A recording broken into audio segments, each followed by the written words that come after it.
వర్గల్ మండల కేంద్రంలో శ్రీ పూర్ణ పుష్కలంబ సమేత శ్రీ హరిహరపుత్ర అయ్యప్ప స్వామి మహాపరిపూజ కార్యక్రమాన్ని అత్యంత వైభవంగా ఘనంగా వర్గల్ అయ్యప్ప స్వాముల ఆధ్వర్యంలో నిర్వహించారు. శబరిమలను తలపించే విధంగా పచ్చని పూలు పందిళ్లతో భారీ మండపాన్ని అలంకరించి అయ్యప్పతో పాటు గణపతి కుమారస్వామి విగ్రహాలను 18 మెట్ల పడిపూజను అశేష భక్తజన సంద్రోహంలో అయ్యప్ప భజనతో ఘనంగా నిర్వహించారు. ఈ కార్యక్రమంలో మాజీ మంత్రి హరీష్ రావు, గజ్వేల్ మాజీ ఎమ్మెల్యే తూంకుంట నర్సారెడ్డి, ఎమ్మెల్సీ యాదవరెడ్డి, మాజీ FDC chairman Pratap Reddy, Gajwel municipal chairman Rajamouli, గురుస్వాములు తూంకుంట విష్ణువర్ధన్ రెడ్డి, వేదాంత మురళీచార్య గురుస్వామి, సతీష్ గురుస్వామి, బాలరాజ్ గురుస్వామి, మహేందర్ గురుస్వామి తదితరులు పాల్గొన్నారు.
Kawan Sami.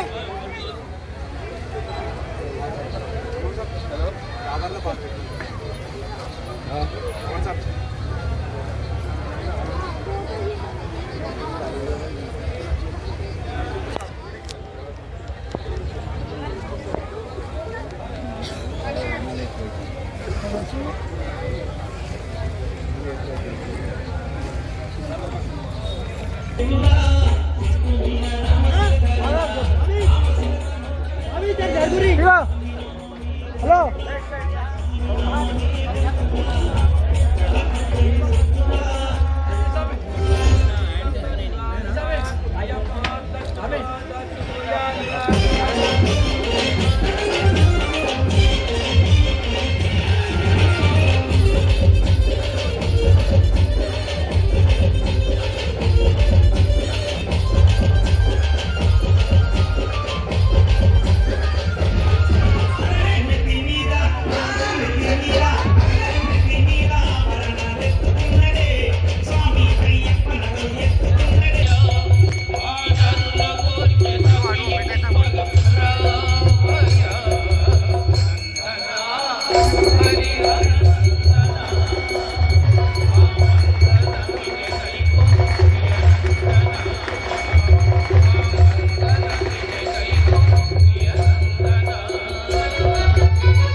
శ్రీ హరిహర అయ్యప్ప పుత్ర స్వామి మహాపరిపూజ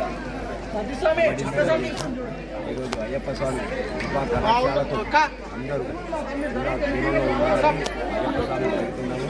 ఎవరోని వర్గాల ధర్మశాస్త్ర అయ్యప్ప స్వామి గుడి శంకుస్థాపనకు పూనుకుంటున్నాము. అయ్యప్ప స్వామి ఆశీర్వాదం ఉంటే ఎక్కడికైనా పోతామని మేము అనుకుంటున్నాము. స్వామి శరణం, స్వామి శరణం. ఓం శ్రీ స్వామి భూతనాడు పురాణంలో సర్వభూత దయాపర రక్ష మహాభావ శాస్త్రీ సిద్ధి నమోదం. స్వామి శరణం. మేము ఈరోజు మా వర్గల్ శ్రీ వేణుగోపాల స్వామి దేవాలయ ప్రాంగణంలో అత్యంత ఘనంగా అత్యంత శోభాయమానంగా వివిధ గ్రామాల నుంచి వచ్చిన అయ్యప్ప స్వాముల ఆధ్వర్యంలో, మా గ్రామస్తుల ఆధ్వర్యంలో మరియు మా అయ్యప్ప సేవ సమితి ఆధ్వర్యంలో శ్రీ పూర్ణ పుష్కలామ సమేత హరిహరపుత్ర అయ్యప్ప స్వామి పడిపూజ అత్యంత ఘనంగా చేస్తున్నాము. కనుక ఇదే మహపడి పూజ సందర్భంగా మేము నూతనంగా శ్రీ పూర్ణ పుష్కలాంబ సమేత హరిహరపుత్ర అయ్యప్ప స్వామి దేవాలయాన్ని నూతనంగా నిర్మించాలనుకుంటున్నాము. అది ముఖ్యంగా మా గ్రామస్తుల సహకారంతో మరియు ప్రతి ఒక్కరి సహకారంతో ఈ అయ్యప్ప ఆలయానికి ప్రతి ఒక్కరి భక్తులు సహకరించాలని మేము మనస్ఫూర్తిగా కోరుకుంటున్నాము. అదేవిధంగా ఈ మహాపడి పూజకు వచ్చిన భక్తులందరికీ మా స్వాములందరి తరపున అనేకంగా మంగళం శాసనము, స్వామి శరణము. ఇదే విధంగా ప్రతి ఏడాది మేము ఇంత ఘనంగా చేసుకోకుండా ప్రతి ఏడాది తప్పనిసరిగా మా వేణుగోపాల స్వామి ప్రాంగణంలో మాకు తోచినంతలో ఈ అయ్యప్ప మహాపడి పూజ కార్యక్రమాన్ని మేము మళ్ళీ ప్రగపకుండా ఇప్పుడు మొదటిసారి మేము ప్రారంభించుకున్నాము. ఇదే విధంగా మేము